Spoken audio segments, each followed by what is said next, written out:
Okay, thanks for finding the time for this, Hajj. This is great. Can you tell me a little bit about the project that you're working on, Rebrand Cities, and how you came up with the idea for it? Absolutely. So my name is Hajj Flemings. I'm the founder of Rebrand Cities. Our project is a global civic initiative, and our goal is to get 10,000 businesses that are offline online. And it was founded in 2017. We're really excited. We're focused on crushing the digital divide and really helping small businesses to become more successful. Wow, cool. And you're partnering with WordPress.com for the project. How did that come about, and why have you chosen WordPress? So it started with a conversation. I had a conversation with Chris Taylor. He's the CMO of WordPress.com/automatic, and in that conversation, we just began to talk about the value of working with small businesses in communities, talking about getting stories that weren't visible and getting entrepreneurs that are doing tremendous work in the cities that we live, work, and play in, and it resonated with some of the goals that Chris had for the marketing department, and we've been running ever since. And how's the project going so far? How many businesses have you got online already? So it's been great so far. We've activated, I think, probably 6 to 8 cities so far.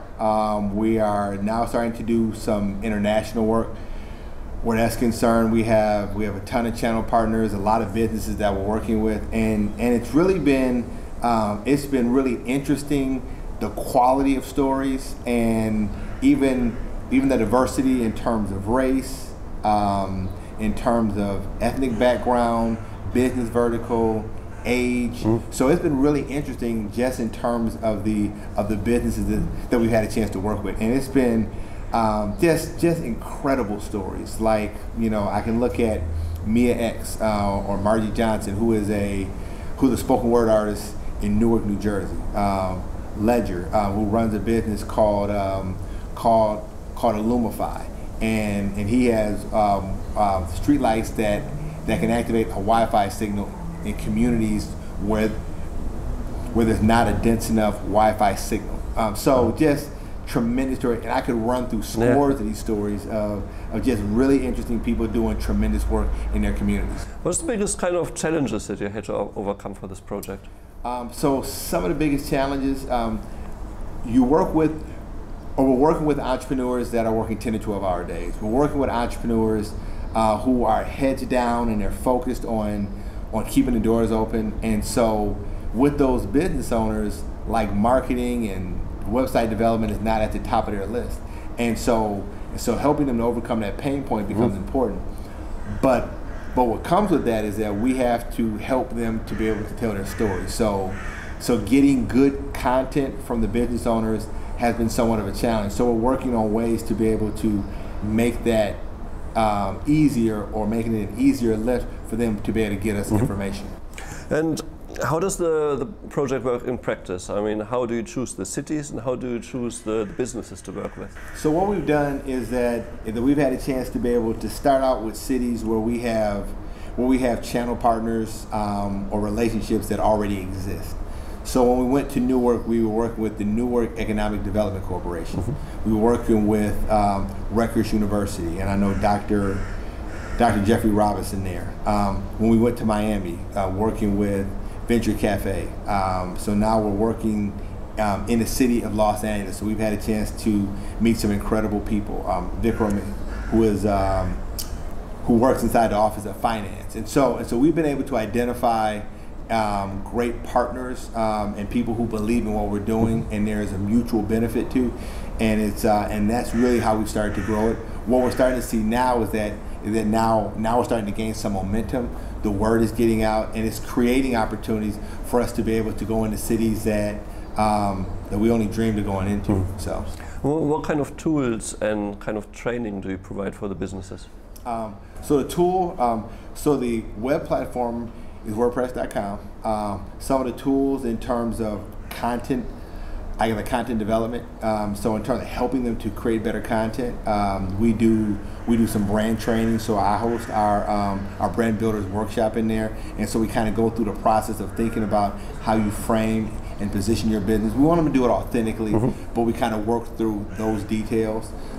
We leverage a lot of online tools. All the domain names are that are a part of our free package are through GoDaddy, which is an important part of the relationship, right? Because then it helps the business owner to be able to tell the story through the branding of their actual domain name. And so there's a series of things from education, from workshop and training standpoint, just the human capital in terms of identifying thought leaders in the various cities who are creatives, photographers, business development people, and we do those things so that we can help to walk them through the process of really not only getting online, but being able to stay online and to be able to drive more business. Yeah, and you talked just now, you said that you're offering a website and the branding for $300, which is incredible. That's not even like the day rate of like a typical web designer, I think. How do you do that? Well, very, very carefully. No, but I mean, we're very thoughtful. It requires us to be extremely lean. So to get the price at $300 means that we have to have people who believe in what we're doing. So there's some sweat equity that goes into it. We've been very fortunate to have a partnership with WordPress.com that allowed us some funding so that we're able to at least be able to provide a great solution at an affordable price. And then we've had great organizations and universities and co-working spaces in the various cities. So in Chicago, working with Blue Laguna, in Miami, CIC, in Detroit, working with Tech Town. So it's those kind of partnerships that allow us to be able to provide a great solution at an affordable price. And you, the websites are usually up and running within a day, is that right? So our goal is that when we do our activations, and so we go to a city, and so we have a day-long event. So we do the photo shoot the day before, they interact with their developer, they go through the process, we have business coaches, so we have a series of huddles that we do. And so by the end of the day, we're typically about 75% done. Our goal is that we're working towards 100%. And so we know that we will get there. But within a couple of days, pretty much we're getting businesses online. And so our goal is that they're the beginning and a finite end. So the business owner can commit to, I can leave my office, I can leave my place of business for a day or two, and I know at the end of it, I'm going to actually have a website. Oh, that's incredible. And what role does inclusive design play in the project? So inclusive design means that we are always thinking about the fringes, always thinking about how we can make our product better and how it takes a mastermind approach. So my worldview and the way a designer might see the world might be totally different. Someone who's grown up differently, who's been trained differently. We also look to make sure that this is not just a tech startup where we're running people or just work with people who have mobile apps. And it's not just for a person who graduated from Harvard or Stanford. We have a variety of entrepreneurs who range in age, who range in backgrounds, who some of them are first-time or accidental entrepreneurs. We have people who have repurposed their life in terms of what they're doing. We have developers who didn't get trained in terms of going to college for actual coding, and they go to a coding school later and they get trained. So all of those things are part of it. So the different industries, we have businesses that are restaurants. We have business services. We have entertainment. We have bloggers, and so there's a variety of different backgrounds. And so when you look at our collection of entrepreneurs and the stakeholders and the creatives, it's an eclectic group of people who have just tremendous ideas that come together for a common cause. And what's next for the project? It's not going to be US only anymore, is it? No. So we're having a conversation with the city of Liverpool. We're looking to expand in the UK and in Europe. So it's not just a domestic piece. What we realized from the beginning is that as we started to do our research, that this was not a Detroit issue in terms of access, but this is a global issue. And so it's great to be able to really think from a global mindset to create a solution that's age agnostic, that's city agnostic, and just think about ways to be able to think about how we work together. Even in terms of time zones. So there are times, so we did activation in Chicago and we had developers in Tokyo and in another country. So thinking about time zones and thinking about where people are located at is another important piece in terms of really helping people to be able to get online. And just to finish off, do you want to tell us one or two more success stories of like how you got a business online? Yes. So a business in Chicago, Mommy May. She's a blogger. We got her online and helped her to be able to tell her story, which is a tremendous story. If you go to Detroit, we had a chance to work with Nigel Beeman.